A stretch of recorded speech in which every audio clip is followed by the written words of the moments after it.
2026-এর পশ্চিমবঙ্গ বিধানসভা নির্বাচন। চলুন সরাসরি দেখে নেওয়া যাক এই মহারণের সবচেয়ে চমকপ্রদ আর চূড়ান্ত ফলাফলগুলো। 206। হ্যাঁ, ঠিকই শুনছেন, এই বিপুল আসন নিয়েই রাজ্যে একেবারে নিরঙ্কুশ এবং চূড়ান্ত বিজয় নিশ্চিত করেছে বিজেপি।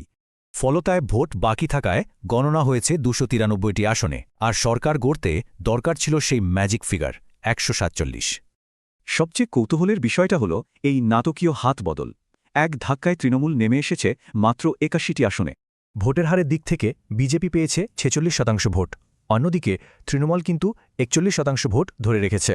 হিসাব করলে দেখা যায় মাত্র 5% ভোটের এই সামান্য ব্যবধানে আসনের দিক থেকে এনে দিয়েছে অভাবনীয় জয়। এবার আসা যাক কিছু হেভিওয়েট প্রার্থীর দিকে।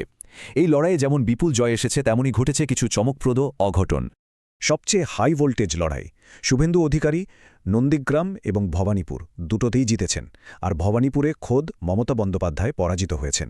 খড়গপুর সদরে সৌমেজাজে ফিরেছেন দিলীপ ঘোষ। এছাড়াও তাপস রায় আর রূপা গঙ্গোপাধ্যায়ের মতো প্রার্থীরাও অনায়াসেই জয় নিশ্চিত করেছেন। পানিহাটি কেন্দ্রের ফলাফলটা সত্যি অত্যন্ত আবেগঘন। সেখান থেকে বিপুল ভোটে জয়লাভ করেছেন খোদ আরজিকর নির্যাতিতার মা। তবে সার্বিক বিপর্যয়ের মাঝেও ফিরহাদ হাকিম বা কুণাল ঘোষের মতো তৃণমূল হেভিওয়েটরা কিন্তু শহরের দুর্গগুলো শক্ত হাতেই ধরে রেখেছেন। ছোট দলগুলোও কিন্তু পিছিয়ে নেই। আইএসএফের নশাদ সিদ্দিকী যেমন ভাঙড়া আসনে নিজের আধিপত্য বেশ ভালোভাবেই বজায় রেখেছেন। এবারের নির্বাচনের গল্পটা কিন্তু এখানেই শেষ নয়। বেশ কয়েকজন দাপুটে নেতার অপ্রত্যাশিত পরাজয়ও এই ফলাফলকে সংজ্ঞায়িত করেছে। যেমন ধরুন, অরূপ বিশ্বাস বা ব্রাত্য বসুর মতো তৃণমূলের একদম প্রথম সারির প্রবীণ নেতাদের এবার হারের মুখ দেখতে হয়েছে।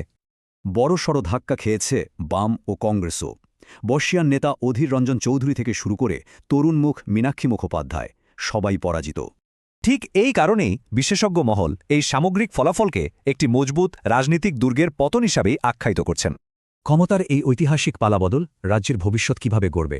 206 আসনের বিপুল জনাদেশ নিয়ে নতুন সরকার এবার কি করবে?